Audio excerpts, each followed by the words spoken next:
Police व cyber cell की team को बड़ी सफलता हाथ लगी है।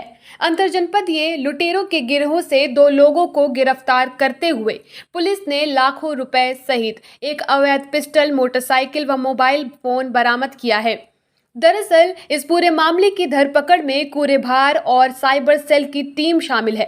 इस टीम ने जयशंकर तिवारी उर्फ सुमंत तिवारी नाम के युवक को एक अवैध पिस्टल व 2 जिंदा कारतूस के साथ गिरफ्तार किया था, जिससे पूछताछ के बाद पता चला कि वह एटीएम व बीएनए मशीनों में छेड़छाड़ कर अपने साथियों के साथ मिलकर अवैध रूप से पैसे निकाला करता था। पुलिस की माने तो इसके फ्रॉड करने की जानकारी सिक्योर इंडिया वैल्यू के अधिकारियों और कर्मचारियों को लग चुकी थी।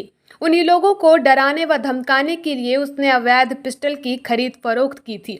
फिलहाल पुलिस ने जयशंकर के साथ संजीव सिंह को गिरफ्तार करते हुए 5,50,000 रुपए नकदी सहित एक मोटरसाइकिल और अवैध पिस्टल, 2 जिंदा कारतूस के साथ साथ मोबाइल फोन बरामद किया है और इन्हीं गिरोह के 2 अंतरजनपदीय सदस्यों की तलाश शुरू कर दी है और जल्द ही गिरफ्तारी का दावा पेश कर रही है।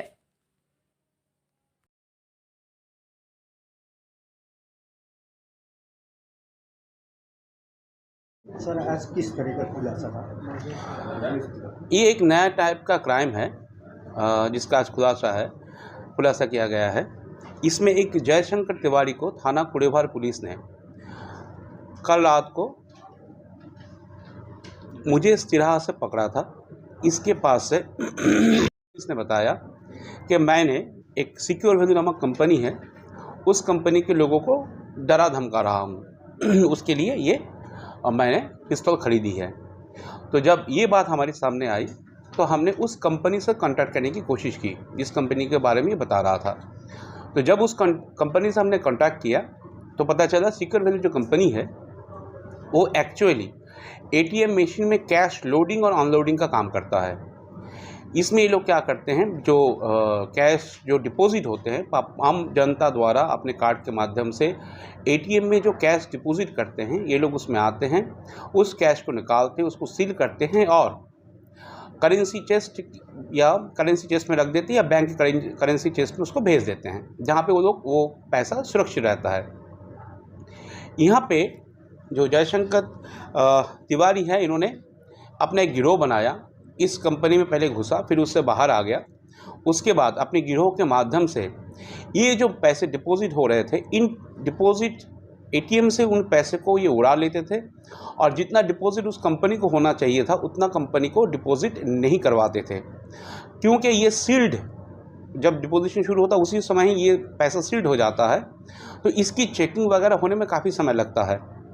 काफ़ी समय बाद इस कंपनी को पता चला बैंक के माध्यम से कि जितने डिपोजिशन हुए हैं शायद उतने पैसे एक्चुअली में डिपॉजिट नहीं हुए हैं, जितना एटीएम मशीन दिखा रहा है उतना डिपॉजिट नहीं हुए हैं। जब इसके बारे में और पूछताछ की गई तो इनके पास से वर्तमान में 6.5 लाख रुपए कैश रिकवर हुआ है। इनकी गैंग के कुछ सदस्यों के बारे में और पता चला है। इसके अलावा इनके बैंक खातों में जो कुछ 2 से 2.5 लाख रुपए हैं उसको सीज करने की कोशिश किया गया है। इसके साथ साथ ये भी पता चल रहा है कि ये रैकेट काफ़ी दिनों से काम कर रहा था, अलग अलग जनपदों में काम कर रहा था। कुछ जगह की हमें सीसीटीवी फुटेज उपलब्ध हो पाई है और अगर सही माना जाए, अगर सही चेकिंग मतलब सही अगर डेटा हमारे पास आ जाए, जिसके लिए हम अवेट कर रहे हैं, तो हो सकता है ये शायद कई लाखों रुपए की चोरी एक तरीके से या कई करोड़ रुपए की इसमें घोटालेबाजी हुई है।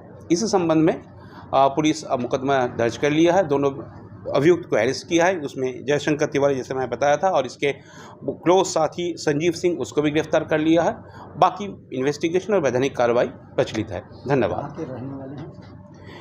जयशंकर तिवारी रहने वाले हैं थाना धनपतगंज के, इसी जनपद के, और उसी तरीके से संजीव सिंह है, ये थाना कूरेभार क्षेत्र के रहने वाले हैं।